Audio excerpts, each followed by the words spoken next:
அப்போஸ்தலனாகிய பவுல் தெசலோனிக்கேயருக்கு எழுதின முதலாம் நிருபம் 1ஆம் அதிகாரம்.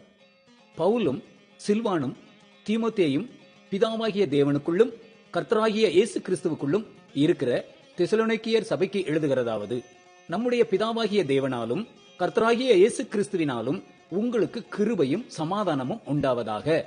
தேவனுக்கு பிரியமான சகோதரரே, உங்கள் விசுவாசத்தின் கிரியையையும் உங்கள் அன்பின் பிரயாசத்தையும் நம்முடைய கர்த்தராகிய இயேசு கிறிஸ்துவின் மேலுள்ள உங்கள் நம்பிக்கையின் பொறுமையையும் நம்முடைய பிதாவாகிய தேவனுக்கு முன்பாக நாங்கள் இடைவிடாமல் நினைவு கூர்ந்து, நீங்கள் தெரிந்து கொள்ளப்பட்டவர்கள் என்று நாங்கள் அறிந்து எங்கள் ஜெபங்களில் இடைவிடாமல் உங்களை குறித்து விண்ணப்பம் பண்ணி உங்கள் எல்லாருக்காகவும் எப்பொழுதும் தேவனை ஸ்தோத்தரிக்கிறோம்.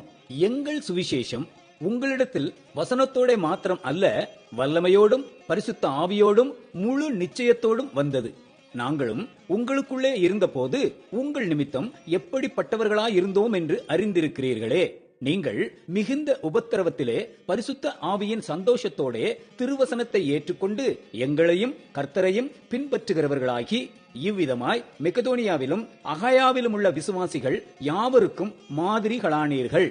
எப்படியெனில், உங்களிடத்திலிருந்து கர்த்தருடைய வசனம் மெகதோனியாவிலும் அகாயாவிலும் தொனித்ததுமல்லாமல் நாங்கள் அதை குறித்து ஒன்றும் சொல்ல வேண்டியதாயிராதபடிக்கு தேவனை பற்றின உங்கள் விசுவாசம் எங்கும் பிரசித்தமாயிற்று.